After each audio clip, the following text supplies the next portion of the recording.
ഇന്നിവിടെ ഞാൻ പരിചയപ്പെടുത്തുന്നത് ഒരു ഔഷധ സസ്യമാണ്. അതായത് നമുക്കെല്ലാവർക്കും പരിചയമുള്ള ലക്ഷ്മി തരു. ചൂടുള്ളതും ഈർപ്പമുള്ളതുമായ ഉഷ്ണമേഖലാ പ്രദേശങ്ങൾക്ക് ഈ വൃക്ഷം അനുയോജ്യമാണ്.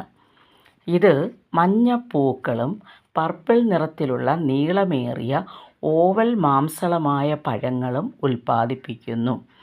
ഏപ്രിൽ മെയ് മാസങ്ങളിൽ പഴങ്ങൾ പാകമാകുമ്പോൾ അവ ശേഖരിച്ച് ഒരാഴ്ച വെയിലത്ത് ഉണക്കണം. എന്നിട്ട് തൊലി വേർതിരിച്ച് വിത്തുകൾ പ്ലാസ്റ്റിക് ബാഗുകളിൽ വളർത്തി തൈകൾ പറിച്ചു നടാം. ഈ തടി കീടങ്ങളെ പ്രതിരോധിക്കുവാനുള്ള ശേഷിയുണ്ട്. അതിനാൽ ഈ തടി ഉപയോഗിച്ച് ഗുണനിലവാരമുള്ള ഫർണിച്ചറുകൾ, കളിപ്പാട്ടങ്ങൾ, തീപ്പെട്ടികൾ എന്നിവയുടെ നിർമ്മാണത്തിനും പേപ്പർ നിർമ്മാണത്തിനുള്ള പൾപ്പിനും ഉപയോഗിക്കുന്നു. ജൈവ ഇന്ധനം, സോപ്പുകൾ, ലൂബ്രിക്കൻറ്റുകൾ, വാർണിഷുകൾ, സൗന്ദര്യവർദ്ധക വസ്തുക്കൾ, ഫാർമസ്യൂട്ടിക്കൽസ് എന്നിവ നിർമ്മിക്കുന്നതിനും ഇത് വളരെയധികം ഗുണപ്രദമാണ്. ഇതിൻ്റെ കുരുവിൽ നിന്നും കിട്ടുന്ന എണ്ണ ഭക്ഷ്യയോഗ്യമാണ്. എണ്ണയിൽ കൊഴുപ്പ് വളരെ കുറവാണ്.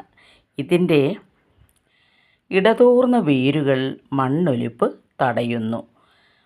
നിറഞ്ഞു നിൽക്കുന്ന ഇലകൾ വേനൽക്കാലത്ത് ചുറ്റുമുള്ള മണ്ണ് അധികം ചൂടാകാതെ സംരക്ഷിക്കുന്നു. അതുപോലെ തന്നെ ആഗോളതാപനം തടയുന്നതിനും ഇത് സഹായിക്കുന്നു. ഇത് ഒരു നിത്യഹരിത സസ്യമാണ്. തരിശുഭൂമിയിൽ ഇത് നടുന്നത് വളരെ നല്ലതാണ്. കാരണം ഇത് തരിശായി കിടക്കുന്ന ഭൂമിയെ ഇതിൻ്റെ ഇലകളൊക്കെ ധാരാളം ഉണ്ടല്ലോ, ഇതിനകത്ത് ഇടതൂർന്ന് നിൽക്കുന്നതുകൊണ്ട് ആ ഇലകൾ മണ്ണിൽ വീണ് മണ്ണിന് വളരെ ഫലഭൂയിഷ്ഠത വർദ്ധിക്കുന്നു. അതുകൊണ്ട് തരിശായ ഭൂമി നമുക്ക് കൃഷിക്ക് അനുയോജ്യമാക്കി മാറ്റുന്നു. ചുരുക്കത്തിൽ ഇത് കൃഷിക്ക് വളരെ അനുയോജ്യമായ ഒരു സസ്യമാണ്.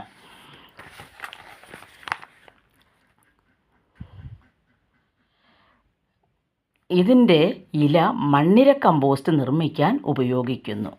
ഇതിൻ്റെ കുരുവിൽ നിന്നും എണ്ണ വേർതിരിച്ചതിന് ശേഷം ലഭിക്കുന്ന പിണ്ണാക്ക് ജൈവവളമായി ഉപയോഗിക്കുന്നു. എന്ന് വെച്ചാൽ ഇത് കർഷകൻ്റെ ബന്ധുവാണ് എന്ന് തന്നെ പറയാം. ഇന്ന് കേരളത്തിൽ എല്ലാവരും വളരെയേറെ കൃഷി ചെയ്യുന്നവരാണ്. അപ്പോൾ അവർക്കെല്ലാം എല്ലാ പറമ്പിലും ഒരു മൂടെങ്കിലും നട്ട് കഴിഞ്ഞാൽ വളരെ നല്ലതായിരിക്കും. ഇതിൻ്റെ ഇല തന്നെ നമുക്ക് കൃഷിക്ക് വളരെയേറെ പ്രയോജനപ്പെടും. അങ്ങനെ എണ്ണിയാലൊടുങ്ങാത്ത ഗുണങ്ങളാണ് ഈ വൃക്ഷത്തിനുള്ളത്. ഇത് പാതയോരങ്ങളിൽ നട്ടുപിടിപ്പിക്കുന്നത് വളരെയധികം നല്ലതായിരിക്കും. കാരണം നല്ല കാലാവസ്ഥ ഇത് പ്രദാനം ചെയ്യും. ഇങ്ങനെയൊക്കെയുള്ള ഗുണങ്ങളാണ് ഇതിനുള്ളത്. അതിനാൽ ഒരു തൈയെങ്കിലും പറമ്പിലോ മുറ്റത്തോ നടേണ്ടത് അത്യാവശ്യമാണ്.